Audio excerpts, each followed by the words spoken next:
Discuss how memory, symbol, and pattern affect the reading of literature. Using examples from the semester, discuss how the recognition of patterns make it easier to read complicated literature. And Jake, you want to start it? Sure. So as we were reading that passage from Extremely Loud and Incredibly Close, as soon as we saw Hamlet in it, we immediately started thinking how it relates to Hamlet and why the author used Hamlet, because they both lost their father and they're both kind of going mad in their own mind. So, I agree totally because, especially going through the book of Extremely Loud and Incredibly Close, there's this autistic kid who the reader might not really connect with and might not really understand what's going on.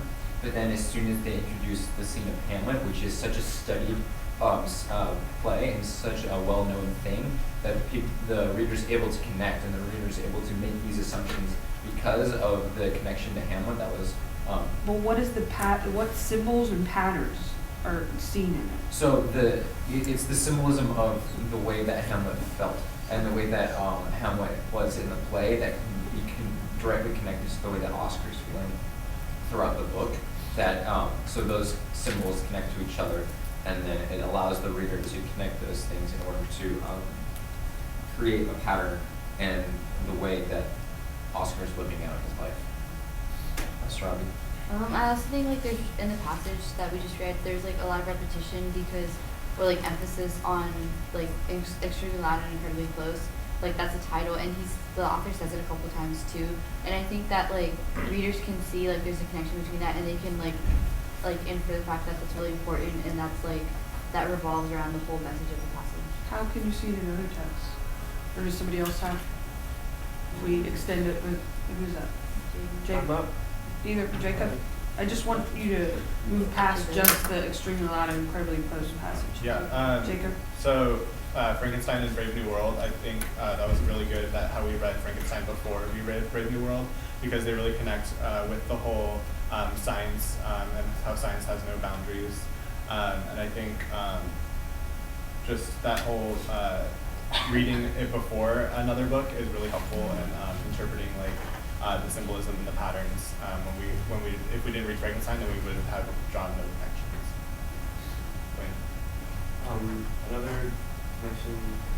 Another way a pattern helped us understand the work was when you gave us the Rhyme of the Ancient Mariner before Frankenstein. We were able to see that. Well, we were able to like project the rhyme onto the book and see like the bird is nature and putting it in divination, which is equal to making a monster.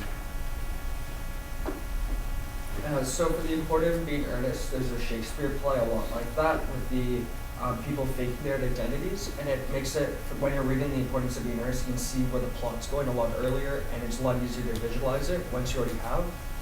So you can use these connections to really make it easier to understand. Yeah, Ben? I think the thing is that like no matter what you read at any time and age, like the themes are always going to be pretty much the same.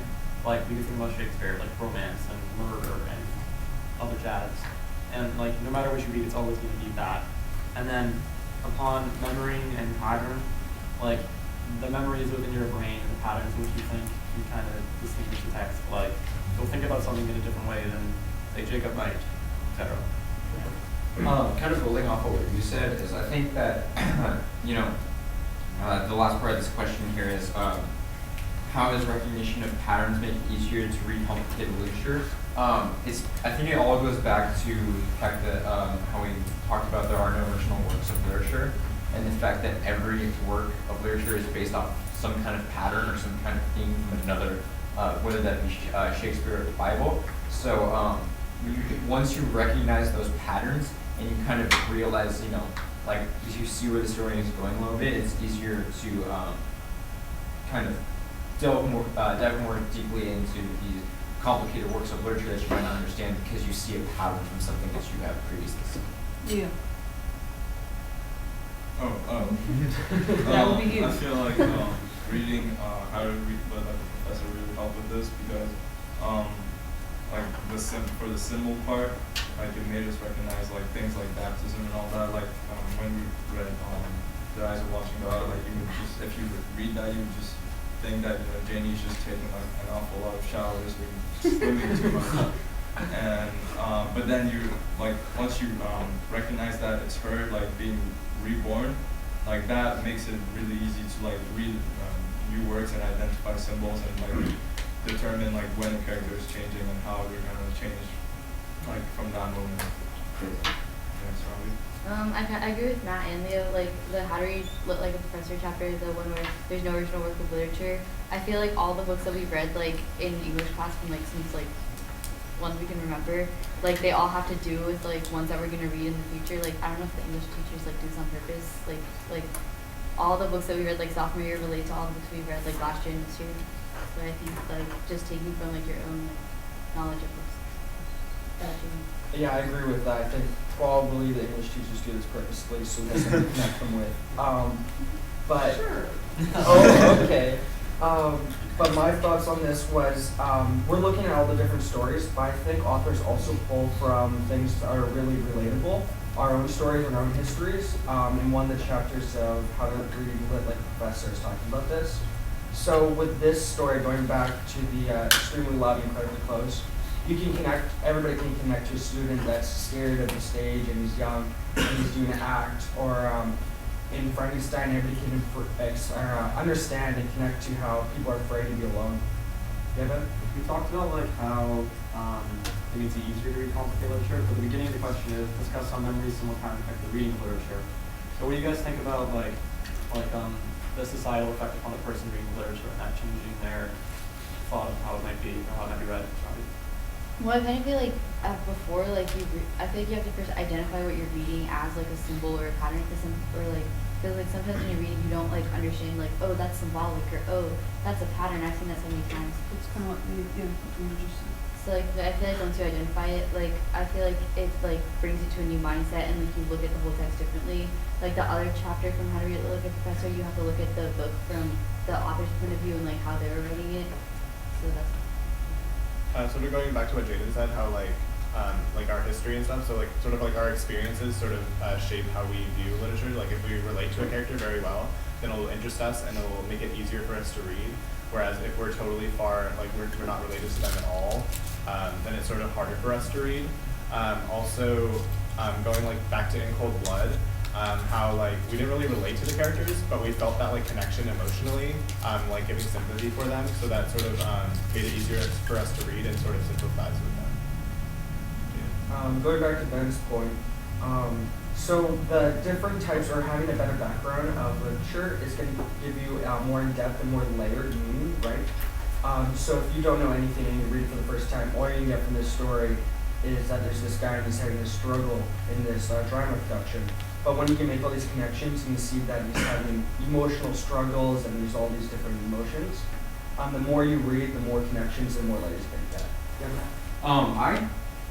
Going back to what Ben was saying is like I don't think that the recognition of memory and symbols and patterns in literature is always necessarily a good thing, because I feel like, especially for like me or for people who maybe not like read too much, if you recognize a pattern or you see some kind of symbol, you kind of just jump to a conclusion, and then you're like, I don't really need to read the rest of this. I know where this is going. I've seen this pattern before, and I don't really need to finish this. Like, for example, when we were reading A Brave New World, and we were all jumping to the conclusion that there was going to be some kind of revolution because we saw that pattern coming, and we didn't feel like we needed to read the rest of the book to see that. So that's been kind of my view of this, is like, it might not be the best to always have the same pattern in every, like if you recognize a pattern, it might not be the best because you want something new, and you want something to be a little bit different, and some like surprises to come. Yeah, I totally agree with you. Like just like watching movies or reading books and stuff, you start noticing patterns, and there's less suspense because you predict what happens, and like something very similar to that happens, or it's very closely related to what you think is going to happen. So there's like less suspense, so it sort of affects the reading in a way that like you're not very excited for it or anyway. So it just sort of changes your perspective on the reading. Okay, we're gonna let Jake end, and then we gotta move to the next question.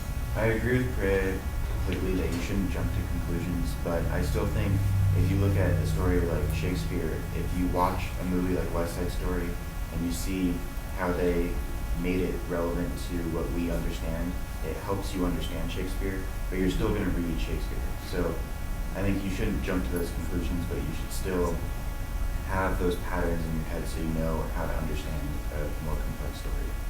Good. Okay, Jaden, last one.